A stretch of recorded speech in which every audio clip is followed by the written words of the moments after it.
Richard Toll si accueil bi parce que ñëw nañ di consultation médicale gratuite yi ñuy def si xale yi nga xamante ne dañuy am li ñuy wax déficience intellectuelle maanaam seen xel dafa matul.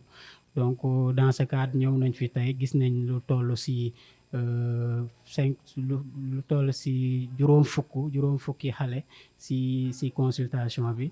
Et xale yi nga xamante ne moom lañ ci gis si ñu ëpp si consultation boobu mooy ñi nga xamante ne dañu am lu ñuy wax trisomie 21. Trisomie 21 moom lañ gën a gis si feebar yi.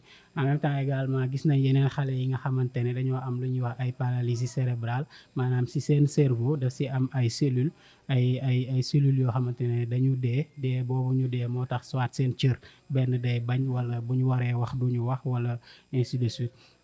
li fa sabab feebar yooyu lu si ëpp cause bi xamaguñ ko maanaam li koy sabab xamaguñ ko fu science bi toll fu médecine bi toll mais yenn yi nga xamante ne gis nañ mu koy andi mooy souvent accouchement bi nga xamante ne dafay yàgg wala mu metti bu ko defee bu xale bi yàggee si biiru yaay ji day andi lu ñuy wax anoxie maanaam xale bi day dem ba dootul am oxygène bu mu nooyee de oxygène boobu noonu bu àggul si xel mi si cerveau bi day tax cellules yi fa nekk dañuy dee. te cellules yooyu buñ deewee mooy tax xale bu demee ba am yenn at yi bu waree wax du wax wala bu waree dox du dox donc loolu bokk na si lu koy andi.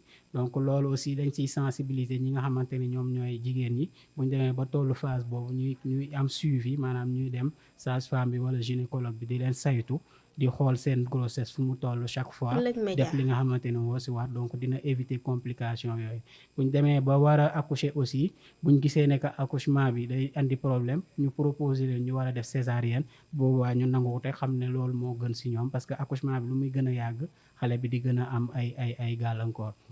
Donc loolu mooy cause yi nga xamante ne lu ñu identifier la lu ñu mën a prévenir la. Yeneen ñi moom c'est des facteurs environnementaux maanaam lu dellu si wàllu dundin bi la ak li ñu wër. Donc loolu politique de santé publique la sunu autorités yi ñoom ñoo koy def. Donc ñu siy profité di leen lancer waale benn appel pour que ñu gën a mën a ñëw jàpp si liggéey bi jàppale Special Olympics parce que souvent ay xale lañ yoo xamante ne pour am accès si ñoom yombul. Special Olympics day dem daanaka ba si au fin fond dugg si biir kër yi gisanteeg parents yi parce que xale yi ñuy nëbb la lu si ëpp waxtaan ak ñoom ne leen seen doom dafa feebar yàlla moo ko teg mënuñu ko faj mais mën nañ ko jàppale bi nga xam dina am épanouissement social nekk ak ay moroomam def li nga xamante ne moom moo ko war et tout. Donc autorités yi ñu ngi leen di xaar foofu ñu gën ñu si jàppale surtout par rapport ak suivi bi parce que feebar la yoo xamante ne nii souvent bu ko xale bi amee day laaj ñu di ko topp bu yàgg te loolu xale bi bu amul moyen du ko mën a def. Donc ñu ngi leen di lancer appel côté boobu ñu gën si mën a jàpp gën a faciliter accès bi xale yi pour si hôpital yi pour que bu ñu amee genre jàngoro yi ñu mën di faju sans problème.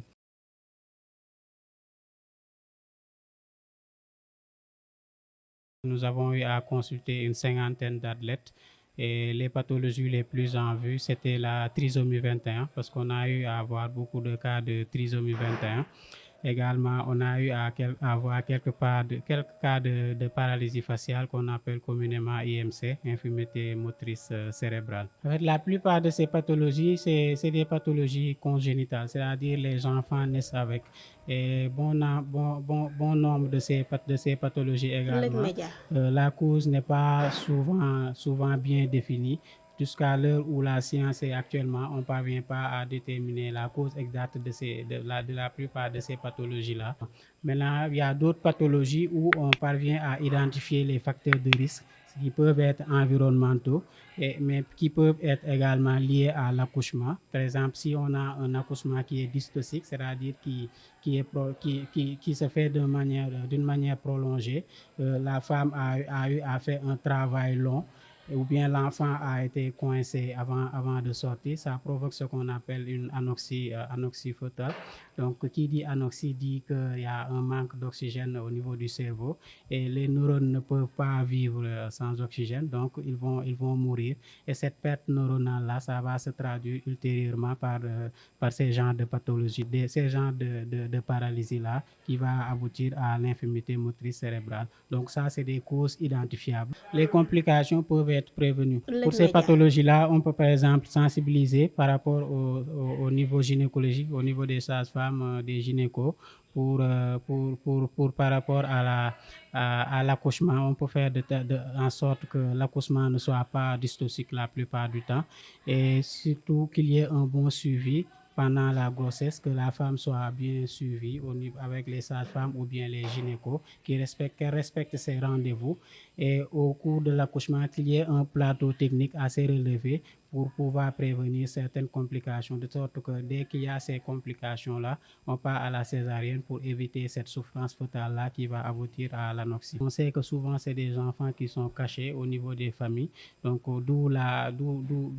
on magnifie le travail de Special Olympics qui consiste à aller au niveau communautaire vers ces parents-là, les sensibiliser. Donc nous les encourageons à mieux accompagner ces enfants-là, à ne pas les cacher, à les faire sortir, jouer avec leurs camarades, les amener à l'hôpital quand il le faut. Le problème que Special Olympics rencontre la plupart du temps, c'est le suivi. Parce que comme on vous l'a dit tantôt, c'est des pathologies chroniques. Donc qui dit pathologie chronique dit un suivi. Ça nécessite un long suivi, parfois dans des domaines spécialisés comme la pédiatrie ou bien la neurologie. Et souvent, comme c'est des enfants qui viennent de familles démunies, parfois il y a un problème de moyens qui se pose, donc ils ne peuvent pas avoir accès facilement à l'hôpital. Donc nous lançons un autre appel aux autorités pour mieux faciliter cet accès-là. On pense également à la carte d'égalité des chances. Il faut faciliter ça aux parents et aux enfants. Comme ça, ils pourront bénéficier des soins primaires sans difficulté.